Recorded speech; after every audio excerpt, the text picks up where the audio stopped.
Hi, this is Phil DeBella, and you're listening to FlashCast by PDB. In today's topic, I want to address why are we seeing so many cafes and restaurants close whilst we see so many open. So a very topical question, something that I obviously specialize being in the hospitality industry. And as we head into Christmas time, where a lot of people get to enjoy cafes and restaurants, great time to be addressing this to make you a little bit more conscious of what's going on in the lovely world of hospitality.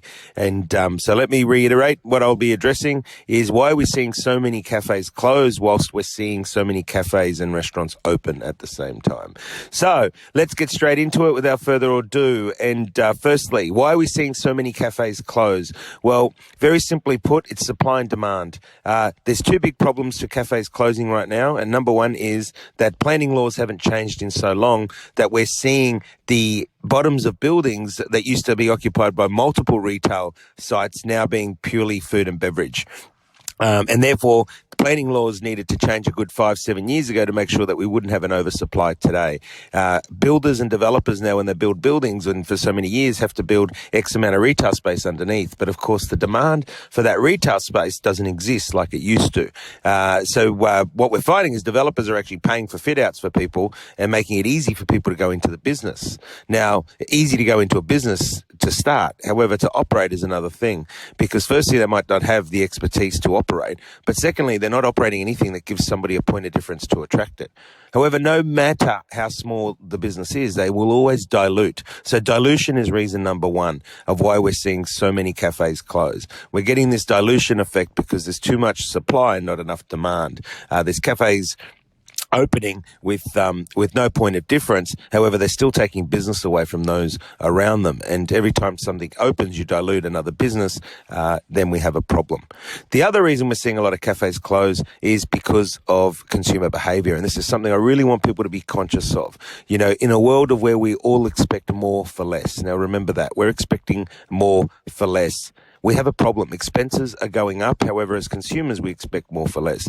There is no such thing of being able to sustainably be paying $1 or $2 for a cup of coffee. I get asked that question a lot. The price of a cup of coffee today should be $4 to $4.50. Correct. $4 to $4.50. Keep in mind that 35 to 40% of that price is going to wages. 10% is going to rent, 10% is going to utilities, which is gas, electricity, 10% is going to GST, right? We're starting to run out of the percentages very, very quickly. Cost of goods are 25 to 30%. So what you have right now is a lot of cafe owners are making no money, or they're making a wage only, or they're lucky to make single digits profits. Now, cafes used to be quite profitable because the wages were not as high as what they are now. The electricity costs were nowhere near what they were. Now, we've seen rents come down, but the scary thing is that we've never seen, over the last 5 years, we haven't seen the cost of goods go up. And let me explain what that means. A litre of milk is the same price now as what it cost 5 years ago. A dozen eggs is the same price. A loaf of bread is the same price. Now, that's scary for the people that are the bakers, the people that are producing eggs, for the milk farmers. This is scary because their costs have gone up, but they haven't been able to charge any more for their product. So what that means for the cafe owner is controllable costs like cost of goods, they can no longer decrease anymore without an impact. The scary thing in the industry of hospitality is the costs right now that are going up are ones that owners can't control, and that is the cost of wages, the penalty rates, right? All the things that consumers are demanding, especially around penalty rates. We see people being very vocal around this area. However, the consumer is the person that is still not prepared to pay $4 or $4.50 for a cup of coffee. When I tell you that on a Saturday and Sunday, that a dishwasher is on a base of around $35 to $40 an hour, I get people that always, their eyes light up and go, I didn't know that. Well, that is absolutely correct. So rather than whinge and carry on, I tell people, let's educate the consumer. Let's educate the consumer that 40% of whatever you pay and a bill in a restaurant or cafe is actually going towards wages. And it's not that owners want to pay less wages or not pay people right. It's that they can't afford to pay people. So what they're doing is cutting wages, they're cutting staff, and therefore you as a consumer are getting bad service. And it's something I get asked all the time. Why are prices going up and why is the service getting worse? Well, this flashcast was all about helping you understand that as a consumer, at the same time answering the question of why we're seeing so many cafes close. Cafes used to be quite profitable. Now, as I said, they're either losing money, the owners are either just bought themselves a job, or if they're fortunate enough, they're making single-digit profits. So the cafe industry, that's why you're seeing cafes close, and it's something that we need to address. As consumers, we need to be a lot more aware and vigilant, and we need to be prepared to pay what's fair. It's fair enough to expect more for less, but there's also the word of value. We need to appreciate and understand what fair value is so that we actually see a sustainable hospitality. Otherwise, we are not going to see our favourite cafes and restaurants be around for much longer, because none of us want to work for a loss. None of us want to work just for a wage and risk hundreds of thousands of dollars of building a business. And single-digit profit will only few are making that. So please be aware next time you go into a cafe or restaurant what a fair price for a product is. And keep in mind the percentages, that 40% of what you're paying is actually going towards wages, that 25% is going towards cost of goods, 10% is going to GST, 10% is going to electricity and gas, and we're not leaving. And that leads into another discussion, which we'll do a flashcast in 2020 about, around why franchise industry is actually a dying trade, because where do you find the other 10% to pay a franchise? So a whole nother discussion, which I'll address next year. But numbers don't lie.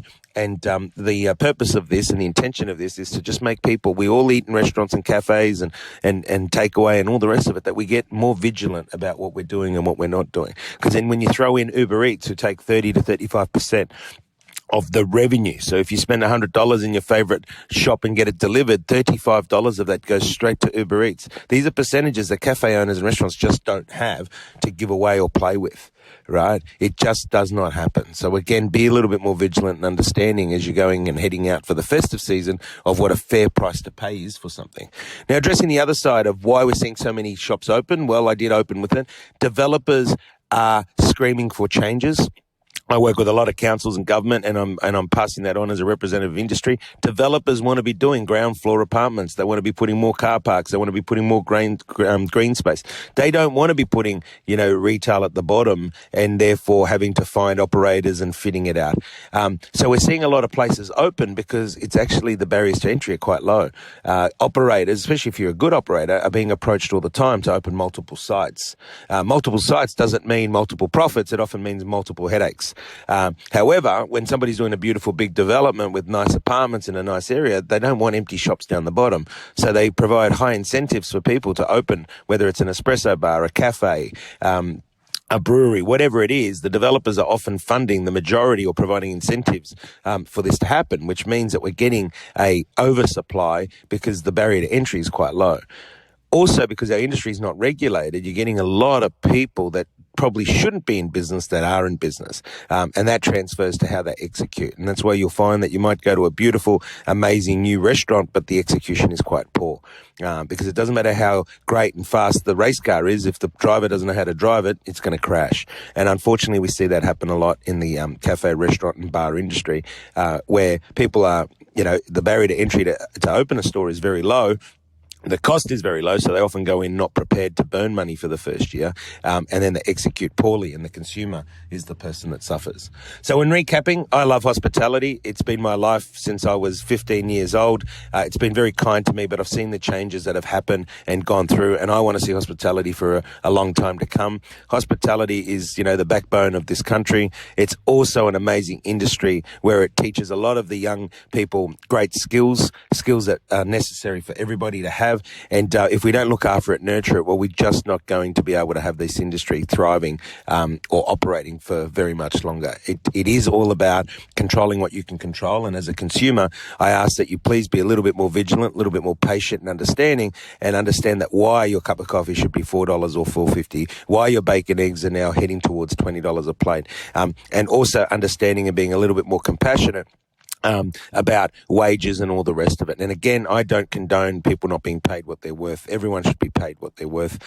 There is no argument around that. And I can tell you that over the 3,500 stores that we're responsible for supplying coffee globally, nobody that is a good operator wants to pay staff poorly. Of course, there are certain rogues which should be weaved out. However, this whole issue of being able to pay people are the backbone of your business, and you're there and you must look after them.